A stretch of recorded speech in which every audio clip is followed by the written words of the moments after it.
오늘은 회복 세 번째 시간 복 있는 사람이라는 제목으로 하나님 말씀을 전하겠습니다. 사람은 자기가 자주 본 것에, 자기가 자주 들은 것에 의해서 선택이 많이 달라집니다. 무엇을 반복해서 보느냐에 따라서 가지고 싶은 것이 달라지고, 무엇을 자주 듣느냐에 따라서 그가 원하는 것, 두려워하는 것이 달라집니다. 누구의 말을 오랫동안 듣느냐에 따라서 사람을 판단하는 기준도 달라집니다. 처음에는 별 생각 없이 보고 들었던 것들인데 어느 순간 그것이 내 생각과 내 판단과 내 기준에 아주 큰 영향을 미치는 것을 우리는 경험하는 것이죠. 돈을 모으는 방법, 인간관계 속에서 나를 지키는 법, 손해보지 않는 방법, 어떤 상황과 환경 속에서 어떻게 생각하고 행동해야 되는지에 대한 수많은 말들이 쏟아지는 시대입니다. 유튜브만 봐도 이런 사람은 더 이상 관계하지 말아야 된다, 이런 상황 속에서 나는 나를 이런 식으로 지켜야 된다, 이런 영상들이 많이 쏟아지고 있는 것이죠. 처음에는 누군가의 말입니다. 그런데 계속 듣다 보면은 그것이 내 판단이 되고, 그것이 내 판단이 되면 저절로 그 판단을 가지고 선택하게 되고, 그 선택이 반복되면 나는 이렇게 사는 사람입니다라는 나의 삶의 방향이 되어 버리는 것이죠. 우리는 매일 많은 말을 듣고 살아가지 않습니까? 뉴스에서 들려오는 말이 있고, 어떤 영상이나 사회 관계망 속에서 반복해서 보는 삶이 있습니다. 주변 사람들이 성공과 실패를 판단하는 기준이 있습니다. 자녀 교육과 재정에 관한 수많은 조언이 있습니다. 누군가를 향한 냉소와 비방도 끊임없이 들려오는 것이 오늘날 우리가 살아가는 현실입니다. 우리는 그저 듣고 지나간다라고 생각하지만 그렇지 않습니다. 그 말들은 우리의 마음속에 들어와서 우리가 무엇을 원해야 하는지를 가르쳐 주는 것이죠. 무엇을 부끄러워해야 하는지, 무엇을 두려워해야 하는지, 누구를 좋아하고 누구를 밀어내야 되는지, 그것들을 가르쳐 줍니다. 자기가 반복해서 듣는 말에 의해서 조금씩 만들어지는 것이 우리 사람입니다. 오늘 시편은 바로 이 문제에서 시작하는 말씀입니다. 복 있는 사람은 악인들의 꾀를 따르지 아니하며 죄인들의 길에 서지 아니하며 오만한 자들의 자리에 앉지 아니하고. 시편은 복 있는 사람을 설명하면서 그가 무엇을 많이 가졌는지를 먼저 설명하지 않습니다. 그가 누구의 말을 따라가지 않는지, 어느 길에 서지 않는지, 어느 자리에 앉지 않는지를 말씀하고 있어요. 지난 2주 동안에 하나님의 얼굴, 그래서 광야에서 하루치의 은혜로 살아가는 복에 관하여서 함께 살펴봤습니다. 오늘 시편은 그런 복을 받은 사람이 어떤 사람인지를 가르쳐주는 본문입니다. 오늘 우리는 우리 자신에게 좀 물어보고 싶은 것이죠. 지금 누구의 말이 나를 만들어가고 있습니까? 나는 어떤 길에 서서 반복된 걸음을 걷고 있습니까? 어떤 자리가 이제 내게는 너무 익숙하고 너무 편안한 자리입니까? 그리고 그런 내 삶은 어디에 뿌리를 내리고 있냐라는 것입니다. 오늘 본문에는 세 가지 표현이 나옵니다. 악인들의 꾀, 죄인들의 길, 오만한 자들의 자리입니다. 그리고 세 개의 동사가 나오고 있습니다. 따르고, 서고, 앉는 것이죠. 이 흐름을 가만히 보면 한 사람이 어떤 것에 점점 익숙해지는 과정이 보입니다. 처음에는 악인의 꾀를 따라 걷습니다. 아직 그곳에 머물지는 않아요. 한번 들어보고 잠시 그 생각을 따라가 보는 것입니다. 그런데 그 다음에는 죄인의 길에 섭니다. 이제 그 생각이 삶의 방향이 되어버린 것이죠. 마지막에는 오만한 자리에 앉습니다. 거기에 정착해버린 것이에요. 더 이상 그 자리가 낯설지 않고 그게 이제 내 자리가 되어버린 것이죠. 사람은 어느 날 갑자기 오만한 자리에 서지 않습니다. 오만한 자리에 앉지 않는 것이죠. 이 정도는 괜찮겠지라는 생각으로 시작합니다. 말씀과 조금 다르지만 내 현실이 녹록지 않은데 어떡할까 하는 생각으로 조금씩 타협하는 것이죠. 한 번쯤은 괜찮다 여깁니다. 그런데 같은 선택을 반복하다 보면은 그 길이 익숙해지는 것이죠. 처음에는 죄를 짓는 것이 불편했습니다. 그런데 나중에는 죄를 지적하는 그 말씀이 불편해집니다. 처음에는 하나님 앞에서 잘못했다라는 마음이 있었습니다. 그런데 나중에는 왜 하나님의 말씀이 내 삶에 간섭하는지 생각합니다. 처음에는 말씀 앞에서 나를 돌아봤습니다. 그런데 나중에는 내 생각과 내 마음과 일치하는 말씀만 듣고 싶어지는 것이죠. 본문은 먼저 악인들의 꾀를 말합니다. 여기서 이 꾀는 단순히 나쁜 일들을 꾸미는 계략을 뜻하지는 않습니다. 조언, 계획, 세상과 삶을 판단하는 방식을 뜻하는 말입니다. 악인들의 꾀는 하나님을 빼놓고 인생을 해석하는 방식입니다. 하나님의 말씀이 없이 무엇이 옳고 무엇이 유익한지를 결정하는 방식이 바로 악인들의 꾀입니다. 하나님을 부정한다, 나는 하나님 없다라고 믿어요 라고 외치지 않는다 할지라도 어떤 결정들을 내릴 때 하나님을 전혀 고려하지 않는다면 이미 하나님 없는 판단을 하고 있는 것입니다. 하나님 없이 살아가는 사람은 무엇이 내게 유리한가를 먼저 묻습니다. 어떻게 순종할 것인가 보다 어떻게 내게 올 수 있는 손해를 피할 것인가를 먼저 생각하는 것이죠. 하나님께서 무엇을 기뻐하시는가 보다는 사람들이 나를 어떻게 볼 것인가를 먼저 생각합니다. 그러나 복 있는 사람은 아무 말이나 따라서 걷지 않습니다. 사람들의 조언을 전부 무시한다라는 뜻이 아니라 복 있는 사람은 그 모든 말들을 하나님의 말씀으로 분별하는 것이죠. 현실적이다 할지라도 아무리 현실적이어도 하나님 앞에서 바르지 않다면 따르지 않습니다. 많은 사람이 선택해도 하나님이 말씀하시는 그 말씀과 다르다면 멈춥니다. 당장은 내게 유리해 보여도 하나님에게서 멀어지게 한다면 그 길을 경계하는 것이죠. 악인의 꾀를 따라 걷기 시작하면 그 다음에는 죄인의 길에 서는 것이 자연스러운 흐름입니다. 성경에서 길이라는 것은 삶의 방향이나 삶의 방식을 말합니다. 처음에는 기도하지 않고 결정한 한 번의 선택이었을지 모르지만 점점 하나님께 묻지 않는 것이 익숙해집니다. 처음에는 한 번 화가 나서 거친 말을 내뱉을 수 있습니다. 욱할 수 있죠. 그런데 반복하다 보니 분노로 사람을 움직이는 것이 내 방식이 되어버립니다. 처음에는 상처를 받아서 사람이나 상황을 피했습니다. 그런데 그 마음을 오래 품다 보면은 용서하는 거리가 멀어지고 마음에 쌓이는 것은 미움과 상처와 불신뿐임을 우리는 잘 알고 있습니다.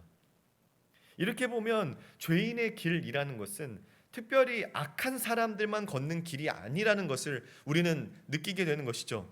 하나님의 말씀에서 벗어난 선택을 반복하면서 익숙해진 삶의 방식이 바로 죄인의 길이라는 것입니다. 그리고 마지막에는 오만한 자리에 앉습니다. 성경에서 오만한 자는 단지 자기 자신을 자랑하는 사람이 아닙니다. 훈계를 받지 않는 사람, 하나님의 말씀 앞에서 자신을 고치려고 하지 않는 사람, 책망을 들으면 자기 자신을 돌아보거나 회개하기보다는 그 책망을 비웃고 다른 사람에게서 문제를 찾고 자기 자신을 정당화하는 것이죠. 그 자리에 앉았다라는 것은 그곳이 자기 자리가 되었다라는 뜻입니다. 잠시 지나가는 곳이 아니라 그곳에서 머무는 사람, 정착하는 사람, 그곳이 편한 사람입니다. 복 있는 사람은 이 흐름을 두려워해요. 자기가 어떤 말을 자주 듣고 있는지 그래서 돌아봅니다. 어떤 생각을 반복하고 있는지 살피게 되는 것이죠. 어떤 선택이 내 습관인지, 어떤 말씀의 책망이 불편해지고 있는지를 자꾸 점검하는 것이 복 있는 사람의 의식입니다. 왜냐하면 악인들의 꾀를 따라 걷는 거, 죄인들의 길에 서는 거, 오만한 자리에 자리에 앉는 거, 이 흐름이 복 있는 사람의 흐름이 아니라는 것을 이 사람은 잘 알고 있기 때문에 그렇습니다. 사랑하는 여러분, 오늘 우리도 잘 살펴봐야 됩니다. 우리는 하루에 하나님의 말씀보다 훨씬 더 많은 세상의 말을 듣지 않습니까? 그것이 우리의 현실이에요. 눈을 뜨자마자 휴대전화를 보게 되죠. 하루 종일 여러 영상과 글과 사람들의 이야기를 듣습니다. 문제는 그 많은 말들 가운데 무엇이 내 마음에 가장 오랫동안 머무는가 하는 것입니다. 무엇이 실제로 나를 움직이는 말이 되는가? 결국 우리가 마음에 품는 말이 우리의 길을 만들게 되는 것이죠. 그렇다면 복 있는 사람은 무엇을 따르며 살아가는 사람입니까? 2절에 이렇게 말합니다. 우리 같이 한번 2절의 말씀을 읽어보겠습니다. 시작. 오직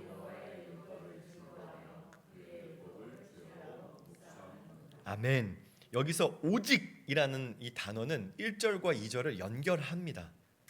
복 있는 사람은 악인의 꾀보다 더 귀한 음성을 발견한 사람이에요. 죄인의 길보다 더 생명 있는 길을 발견한 사람입니다. 오만한 자리의 자리보다 말씀 앞에 앉는 자리가 더 안전하다라는 것을 아는 사람, 그 사람이 바로 복 있는 사람입니다. 본문은 그가 여호와의 율법을 즐거워한다라고 말합니다. 율법이라는 것은 단지 규례나 어떤 법적인 조항만을 뜻하지는 않습니다. 하나님께서 자기 백성에게 주신 가르침, 교훈과 같은 것들이죠. 하나님께서 이 길로 걸어가, 이 길이 너를 살리는 길이야 라고 알려주신 하나님의 말씀이 율법입니다. 1절에 악인의 꾀와 2절에 여호와의 율법이 서로 마주보고 있어요. 악인의 꾀는 하나님 없이 살아가는 법을 가르쳐 줍니다. 그러나 하나님의 말씀은 하나님 앞에서 살아가는 법을 가르치죠. 악인의 꾀는 나에게 유리한 길을 찾게 합니다. 하나님의 말씀은 하나님을 먼저 생각하게 하는 것이죠. 악인의 꾀는 사람들의 평가에 매달리게 합니다. 그런데 하나님의 말씀은 하나님을 경외하게 하는 것이죠.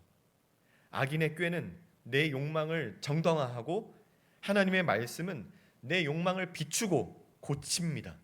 이것이 다른 점이에요. 사랑하는 여러분, 어떤 선택과 결정을 내릴 때 내가 가장 먼저 떠올리는 기준은 무엇입니까? 하나님께서 무엇을 원하시는가를 묻습니까? 아니면 내가 무엇을 원하는가를 묻습니까? 갈등이 생겼을 때 하나님의 말씀을 따라 반응합니까? 아니면 내 감정이 가리키는 길을 따라갑니까? 돈을 사용할 때 하나님의 뜻을 생각합니까?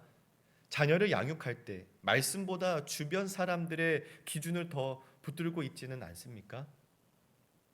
오늘 시편은 복 있는 사람이 말씀을 아는 사람이 아니라 그 말씀을 즐거워한다라고 말합니다.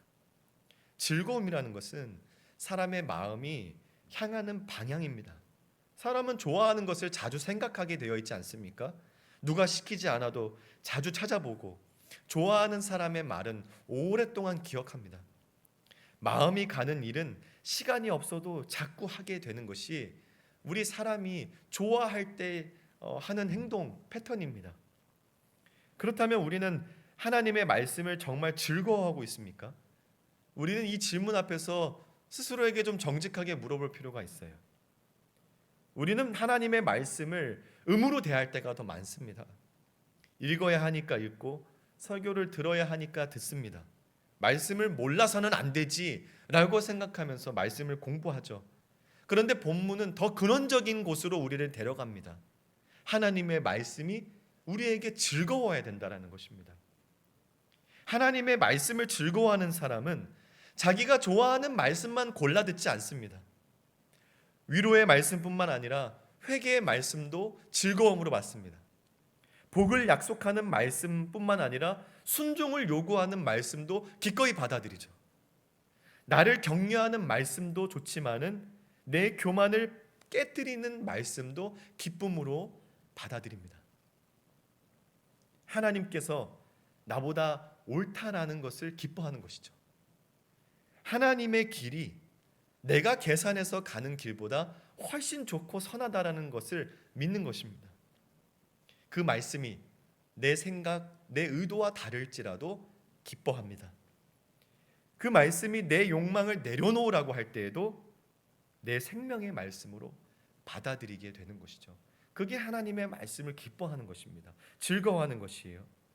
그 말씀이 심지어 내가 가고자 하는 길을 막을 때에도, 그 말씀이 나를 책망할 때에도 하나님의 말씀을 생명의 말씀으로, 기쁨의 말씀으로 받아들이는 것입니다.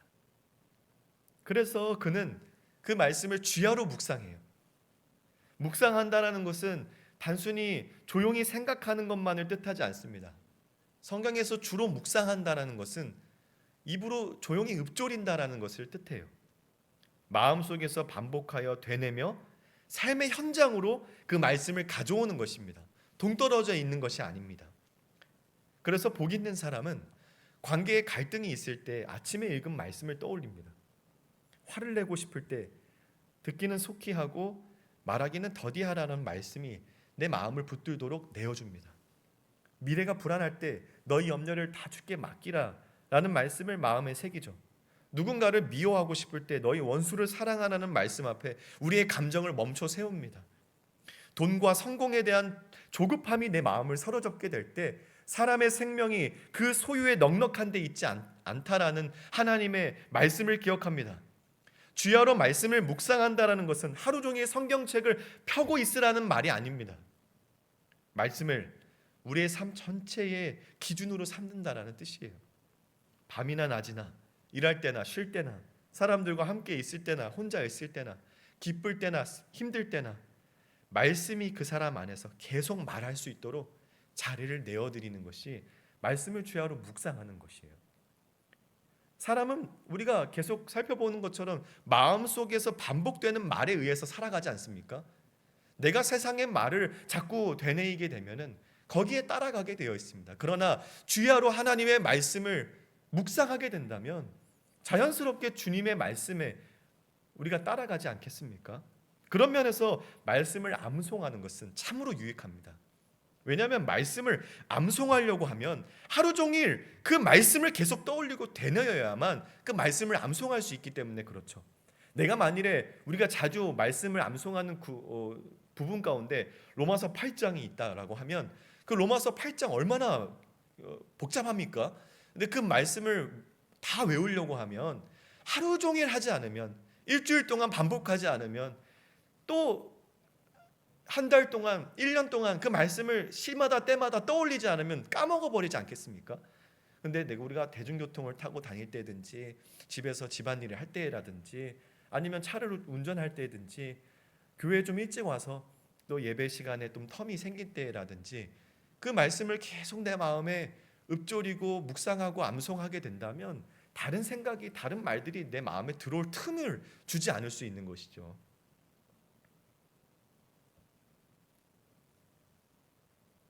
사람들의 말과 내 마음의 말을 낮과 밤으로 묵상하면 그 말이 내 삶을 끌고 갑니다. 그러나 복 있는 사람은 그 자리에 하나님의 말씀을 두는 것이죠. 나는 그리스도의 자녀야. 하나님 나를 버리지 않으셔. 사람보다 하나님을 기쁘시게 해야 돼. 손해 보더라도 의의 길을 걸어야 돼. 염려를 주께 맡기고 먼저 그의 나라와 그의 의를 구하라는 주님의 말씀을 따라야 돼. 자꾸 이런 말씀들을 내 마음에 새겨야 됩니다. 악인의 꾀가 아니라 하나님의 말씀이 우리 마음속에서 반복될 때 우리의 삶의 방향이 달라지게 될 줄로 믿습니다. 그런데 이것이 가능하려면 먼저 하나님의 말씀이 즐거워야 된다는 것이에요. 하나님의 말씀이 더 즐겁기 때문에 악인들의 꾀를 거절하는 것입니다. 하나님의 말씀을 더 귀하게 여기기 때문에 죄인의 길에 서지 않고 오만한 자리에 그들의 자리에 앉지 않는 것이에요. 복 있는 사람은 죄를 억지로 참아내는 사람이 아닙니다. 악인의 꾀보다 더 귀한 말씀을 발견한 사람이고 하나님의 말씀 안에서 생명의 길을 발견했기 때문에 다른 길들은 거절하는 것이에요. 그렇다면 우리는 한 가지 질문을 해봐야 됩니다. 어떻게 하나님의 말씀이 즐거울 수 있을까요? 성경을 자주 읽으면 저절로 즐거워지는 것입니까? 말씀을 많이 암송하고 성경 지식을 많이 쌓으면 자연스럽게 하나님의 말씀이 사랑스럽게 되는 것일까요? 말씀을 즐거워하려면 먼저 그 말씀하시는 하나님을 사랑해야 됩니다. 사랑하는 사람의 말은 소중하게 들리죠. 그 사람의 말은 아주 짧은 문장이라 할지라도 여러 번 읽게 됩니다. 사랑하는 연인과 메시지를 주고받을 때, 저는 이제 카톡 세대인데 카톡을 주고받을 때 이라는 짧은 한마디가 오면 그 의미가 무엇인지를 계속 묵상하는 것이죠. 왜 응이지? 왜 이모티콘이 없지? 여기에 왜 크크가 없지? 왜 하트가 안 달려있지? 근데 하나님을 우리가 사랑하게 되면 그 어떤 문장이든지 정말 그 하나님의 마음이 뭘까? 하나님의 감정이 뭘까? 하나님의 의도가 뭘까?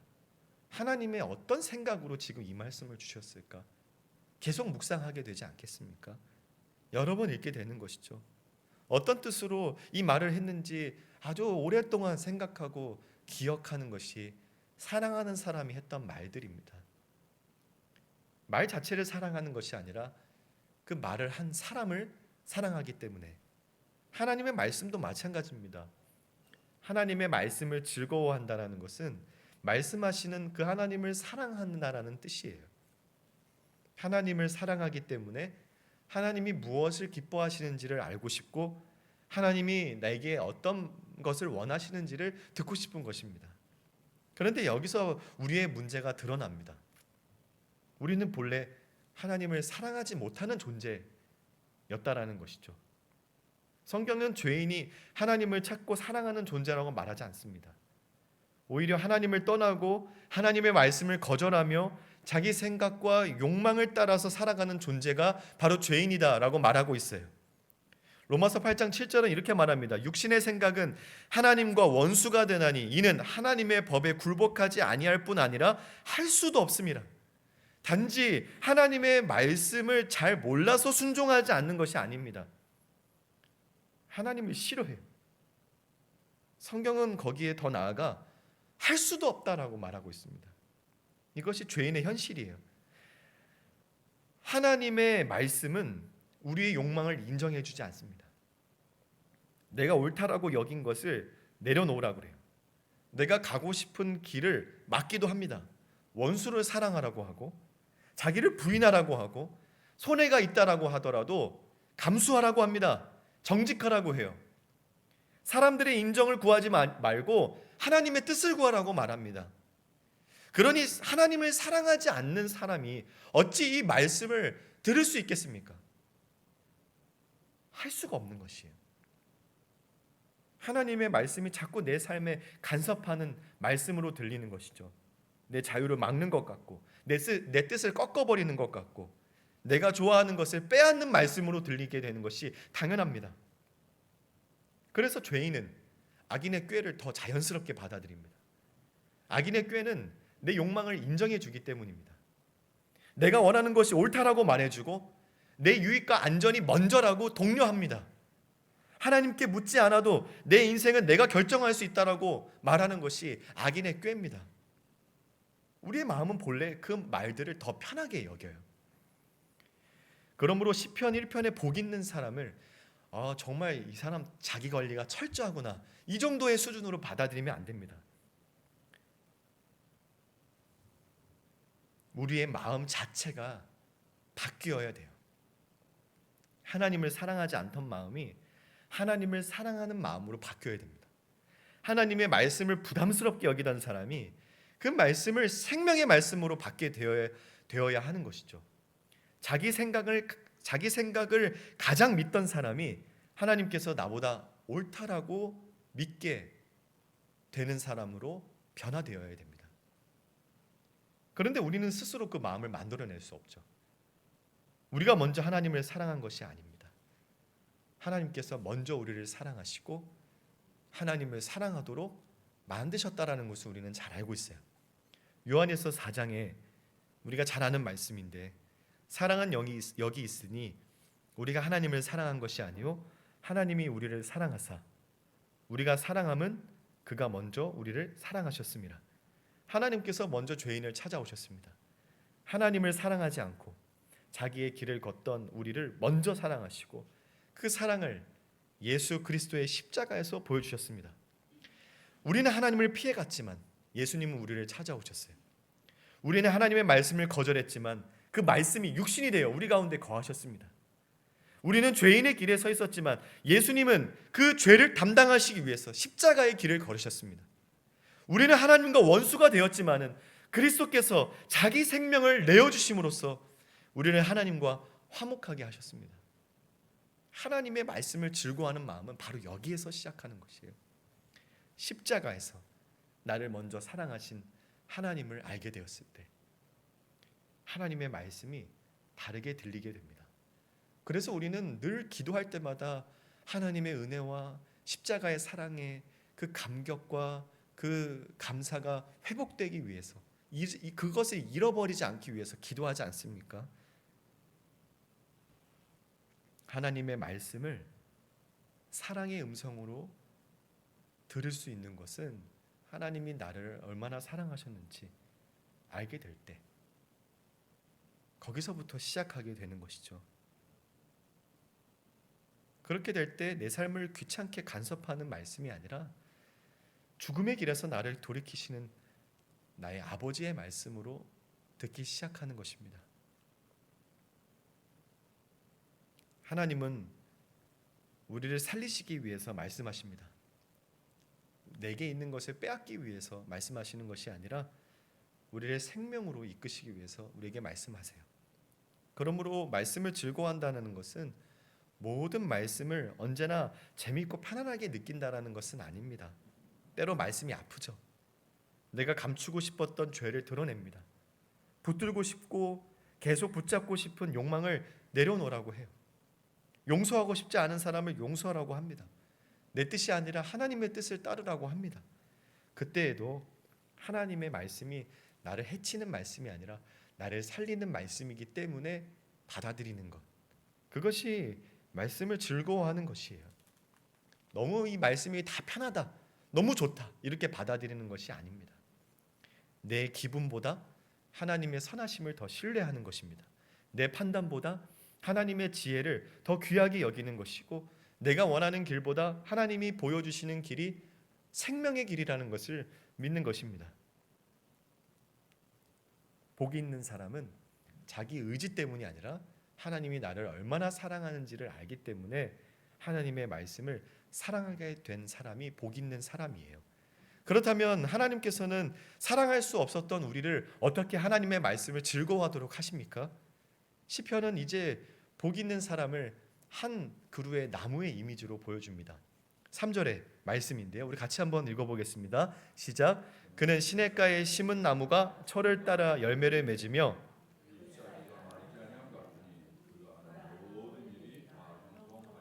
아멘. 여기서 중요한 표현은 시냇가에 심은 나무입니다. 본문은 이 나무가 스스로 시냇가를 찾아갔다라고 말하지 않습니다. 메마른 땅에 있던 나무가 자기 힘으로 뿌리를 뽑아서 그 시냇가로 옮겨갔다라고 표현하지도 않아요. 시냇가에 심긴 나무예요. 이 표현은 그 나무가 스스로 그 자리를 만들어낸 것이 아님을 보여줍니다. 성경 전체와 복음의 그 빛으로 조명해 볼 때에 우리를 생명이 흐르는 그 자리로 옮기신 분이 하나님 아버지라는 사실을 우리는 잘 알고 있습니다. 시냇가에 심은 나무가 되도록 하신 분이 우리 하나님 아버지이신 것이죠. 그 아들을 이 땅에 보내실 때 미션을 주시지 않았습니까? 잃어버린 자를 찾되 다시는 잃어버리지 않겠다 말씀하신 하나님의 의지가 있었다라는 것을 우리는 알고 있습니다. 이것이 복 있는 사람의 시작이에요. 복 있는 사람은 하나님이 그 시냇가에 심어 놓으신 나무가 이 복 있는 사람인 것입니다.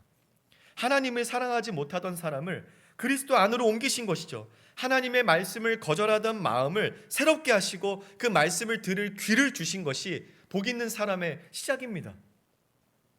그러므로 말씀을 즐거워하고 주야로 그 말씀을 묵상하는 것은 복을 얻어내기 위한 조건이 아닙니다. 복을 얻으려면 말씀을 즐거워하고 주야로 묵상하십시오. 그것이 아니라 하나님께서 생명의 자리로 옮기신 사람이 그 생명을 공급받아서 살아가는 삶의 모습이 바로 주야로 묵상하는 것이고 그 말씀을 즐거워하는 것이에요. 말씀을 읽고 묵상해서 하나님의 자녀가 되는 것이 아니라 하나님께서 그리스도 안에 우리를 심어 놓으셨기 때문에 말씀이 즐거워지는 것이고 말씀을 주야로 묵상하게 되는 것입니다. 시냇가에 심긴 나무처럼 하나님은 우리를 생명의 자리로 옮겨 놓으셨어요. 이제 우리는 그 자리에서 말씀을 통해 생명을 공급받고 하나님을 더 알아가고 하나님을 더 사랑하고 마침내 하나님이 기뻐하시는 열매를 맺어갑니다. 본문은 그래서 그 나무가 철을 따라 열매를 맺는다라고 말합니다. 근데 여기에 우리가 놓치면 안 되는 표현이 철을 따라입니다. 사계절 내내 열매가 있는 것이 아니에요. 복 있는 사람의 인생이 언제나 열매가 가득하다라고 말씀하는 것이 아닙니다. 늘 화려하고 풍성한 삶으로 하나님께서 공급해 주신다는 뜻이 아니에요. 철을 따라 열매를 맺는다라고 말씀합니다. 나무에는 계절이 있어요. 꽃이 피는 때가 있고 잎이 무성한 때가 있습니다. 열매를 맺는 때가 있고 열매를 맺기 위해 준비하는 때가 있는 것이죠. 겉으로는 아무 변화가 없어 보이는 때가 있습니다. 잎이 떨어지고 가지가 앙상하게 드러나는 때도 있어요. 복 있는 사람에게도 계절이 있다라는 것입니다. 오랫동안 기도해도 아무 변화가 보이지 않는 때가 있습니다. 말씀대로 살았는데 오히려 손해를 보는 때가 있어요. 정직하게 살았지만 아무도 알아주지 않는 때가 있습니다. 자녀를 위해 기도해도 원하는 변화가 나타나지 않는 때가 있어요. 오랫동안 충성했는데 내 삶에 남은 것이 없어 보이는 것처럼 보일 때가 있습니다. 그럴 때 우리는 생각하죠. 하나님 나를 잊었나? 내가 잘못 살고 있나? 왜 내 삶에는 열매가 없지? 그러나 본문은 철을 따라라고 말하고 있습니다. 아직 열매가 보이지 않는다고 해서 생명이 없는 것이 아니에요. 겉으로 변화가 나타나지 않는다고 해서 하나님이 아무 일도 하지 않는 것이 아닙니다. 뿌리가 생명의 물에 닿아 있다면은 보이지 않는 곳에서도 생명은 계속 흐르고 있음을 오늘 본문이 우리에게 말씀하고 있는 것이에요. 지금은 열매를 보여줄 때가 아니라 뿌리를 내릴 때일 수도 있습니다. 지금은 가지를 뻗는 때가 아니라 불필요한 가지를 잘라내는 때일 수도 있어요. 지금은 겉으로 드러나는 성취를 얻는 때가 아니라 하나님 앞에서 기다리고 견디는 법을 배우는 때일 수도 있습니다. 복 있는 사람은 자기 때를 만들어낼 수 없어요. 하나님이 정하신 철을 기다리며 그 생명이신 말씀을 떠나지 않는 사람이 복 있는 사람입니다. 그렇다면 그 열매는 무엇입니까?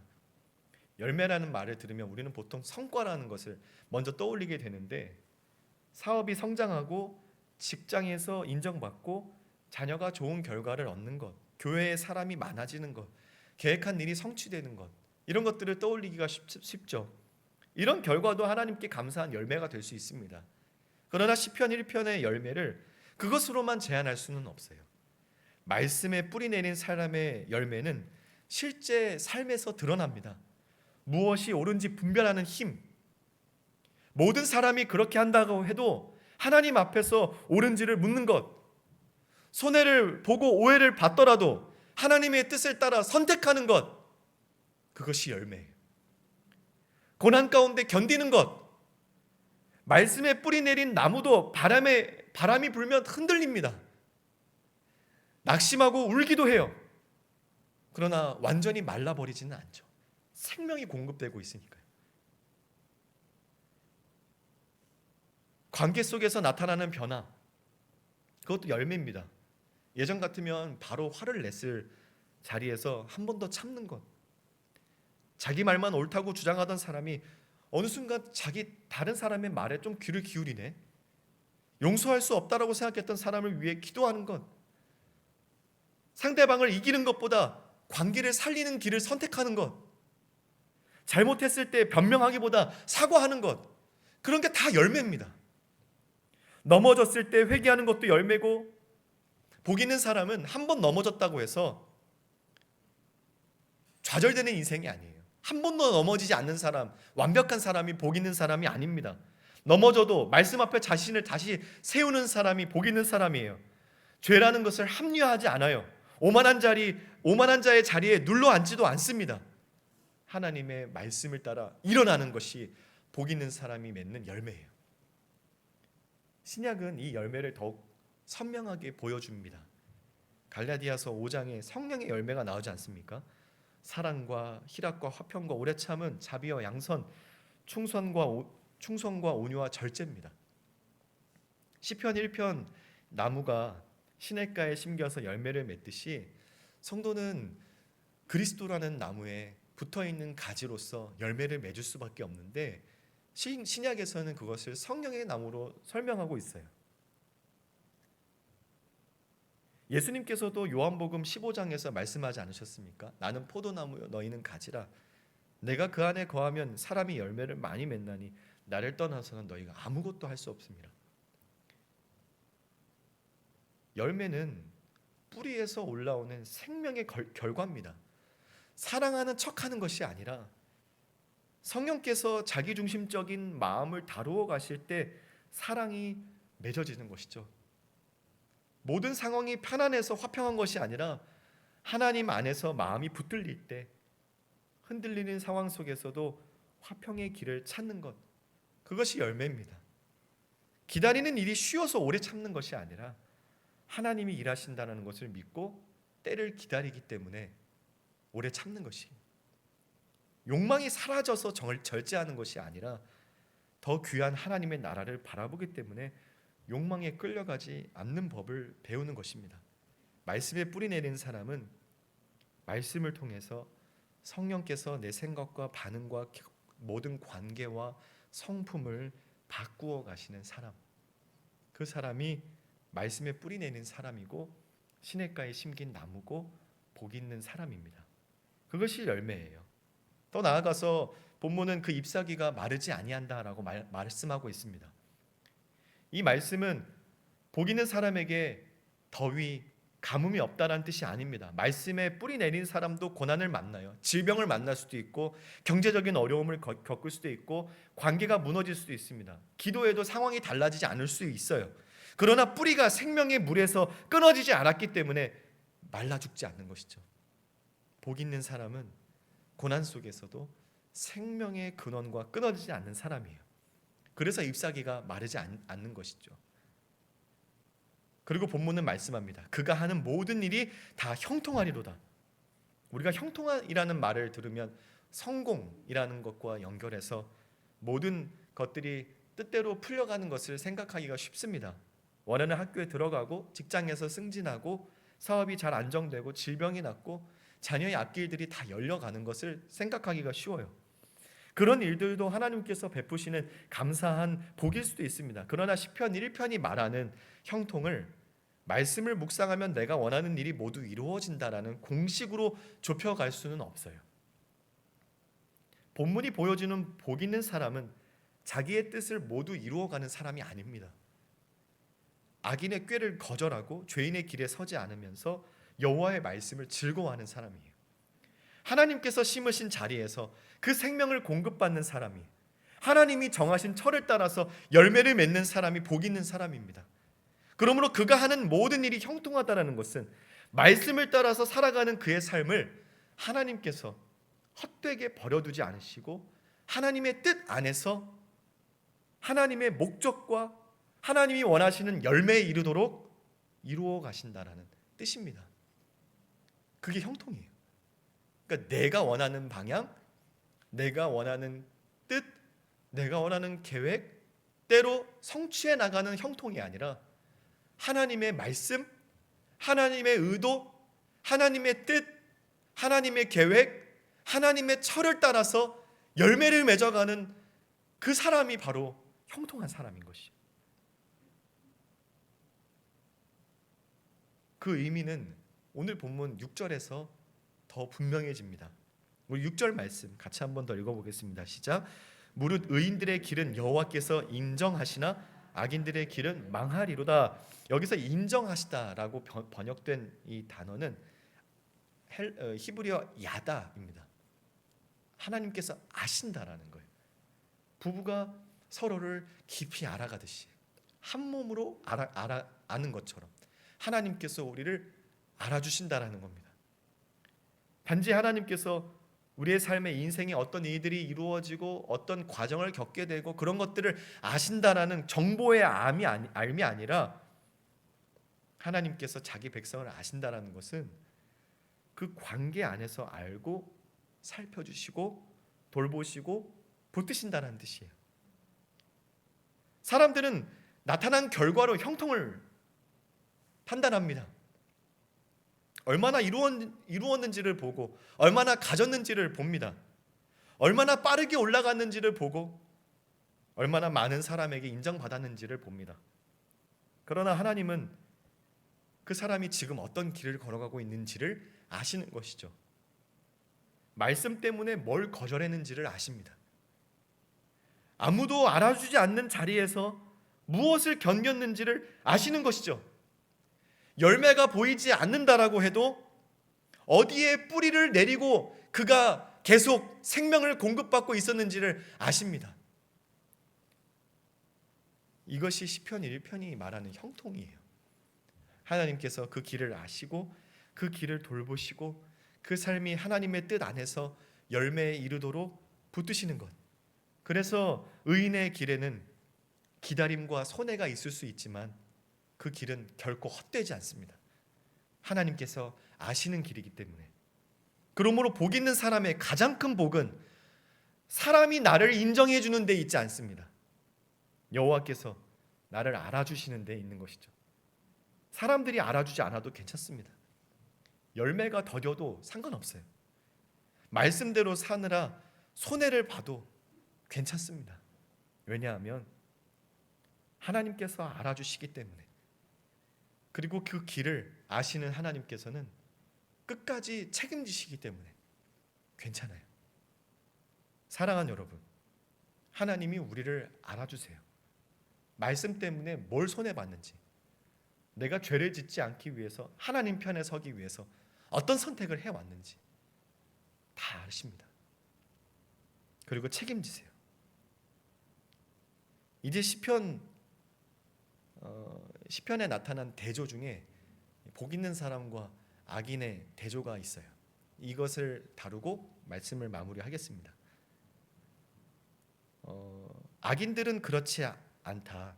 이 시편 1편에 복 있는 사람은 시냇가에 심긴 나무인데 악인들은 그렇지 않다. 오직 바람에 나는 겨와 같다. 이렇게 말하고 있습니다. 나무는 심겨 있습니다. 그런데 겨는 날아다녀요. 나무는 뿌리가 있습니다. 근데 겨는 뿌리가 없습니다. 나무는 생명의 물을 공급받아 철을 따라 열매를 맺습니다. 그런데 겨는 알곡에서 떨어져 나왔기 때문에 바람이 부는 대로 흩어집니다. 겉으로 보면 겨가 더 자유스러워 보일 수 있습니다. 자유롭게 보인다. 어디에도 매이지 않고 가볍게 날아가니까요. 그러나 겨는 자기가 가고 싶은 곳으로 가는 것이 아닙니다. 바람이 부는 대로 밀려가는 것이죠. 하나님의 말씀에 뿌리 내리지 않으면 아무 것에도 매이지 않는 자유인이 되는 것이 아닙니다. 바람에 끌려다니는 종이 되는 것이에요. 사람들의 평가라는 바람이 불면 그쪽으로 끌려가고, 돈의 바람이 불면 그쪽으로 끌려가고, 욕망의 바람이 불면 그쪽으로 날아가고, 불안의 바람이 불면 그쪽으로 날아가고, 시대의 유행이 바뀌면 또 그쪽으로 맞춰가고, 내가 원하는 대로 사는 것 같지만 실제로는 세상의 기준에 이리저리 끌려다니는 겨와 같은 인생인 것입니다. 사람들이 칭찬하면 내가 괜찮은 사람이 된 것 같고, 사람들이 알아주지 않으면 실패한 사람인 것 같고, 가진 것이 늘어나면 안심하지만 다른 사람보다 부족하면 불안하고, 말씀이라는 뿌리가 없으면 사람들의 말이 나를 움직이는 것입니다. 하나님께서 나를 아시고 붙드신다는 그 사실에 분명히 세워지지 않으면 사람들의 평가가, 비교가 내 가치를 결정하는 것이죠. 하나님이 내 방향을 결정하신다, 철을 따라 열매를 맺어가신다라는 분명한 그 방향이 서 있지 않으면 세상의 바람이 내 인생을 결정해 버립니다. 복 있는 사람에게도 바람은 불어요. 사람들의 평가가 내 마음을 이리저리 흔들 때도 있고, 본에 대한 불안이 밀려올 때가 있고, 욕망과 염려가 내 마음을 뒤흔들 때가 있습니다. 시대의 흐름과 그 말들이 나로 하여금 말씀과 다른 길을 선택하도록 자꾸 이리저리 나를 뒤흔들어 놓을 때가 있어요. 그러나 복 있는 사람은 바람이 분다 하더라도 뿌리가 있습니다. 시냇가에 심겨 있기 때문에 바람이 그 방향을 결정하지 못하는 것이죠. 흔들릴 수는 있지만 흩어지지 않습니다. 넘어질 수는 있지만은 말씀에 공급받기 때문에 다시 힘을 내어 뿌리를 내리고 또 가지를 뻗어 나아가는 것이죠. 계절이 바뀌어도 생명의 근원을 떠나지 않습니다. 시대가 바뀐다 하더라도, 유행이 변한다 하더라도 절대 거기에 흔들리지 않아요. 이게 말씀에 뿌리 내린 사람의 자유입니다. 어떤 상황과 환경에서도 밀려나지 않고 끌려다니지 않고 흩어지지 않는 자유. 말씀으로 모든 것에 뿌리를 깊이 박고 하나님이 이끄시는 대로 그 길을 걸어갈 수 있는 자유.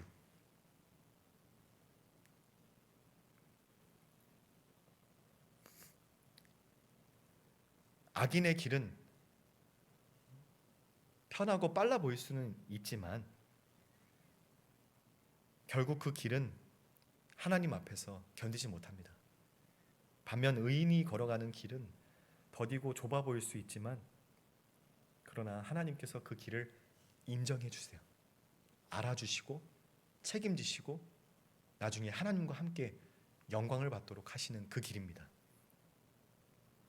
하나님께서 생명의 자리로 옮겨 심으신 사람, 말씀을 즐거워하면서 말씀에 뿌리 내린 사람, 열매가 보이지 않아도 생명의 근원을 떠나지 않는 사람, 철을 따라 하나님이 기뻐하시는 열매를 맺는 사람, 하나님께서 나를 알아주신다라는 사실로 그 인생을 살아가는 사람, 그가 바로 복 있는 사람입니다.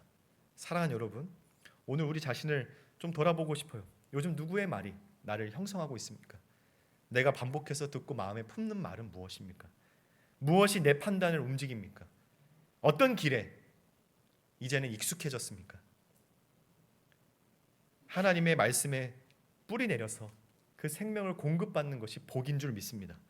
철을 따라 하나님이 기뻐하시는 열매를 맺는 것이 복이고, 메마른 계절에도 완전히 그 잎사귀가 마르지 않는 것이 복이고, 나의 길을 하나님께서 아시고 붙드신다라는 것을 알고 그 길을 사는 사람이 복입니다. 세상이 박수 쳐주는 길이 아니라 하나님이 알아주시는 길을 걷고, 세상의 바람에 빠르게 떠밀려가는 사람이 아니라 말씀에 뿌리 내린 사람이 되시기를 주님의 이름으로 축원합니다. 당장 열매가 보이지 않아도 절대 말씀 곁을 떠나지 마시길 바랍니다. 하나님이 정하신 철이 있습니다. 뿌리가 생명의 물에 닿아 있다면 반드시 하나님이 기뻐하시는 열매를 맺을 줄로 믿습니다. 그리스도 곁을 떠나지 마십시오.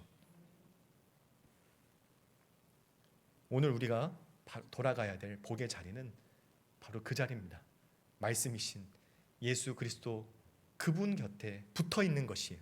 주야로 그리스도를 묵상하고 그 말씀을 읊조리면서 가능한 한 암송도 하면서 그렇게 다른 것들이 내 마음을 주장하지 못하도록 말씀이 나를 이끌어 가시도록 내어드리는 것, 그것이 우리가 있어야 될 복의 자리인 줄로 믿습니다.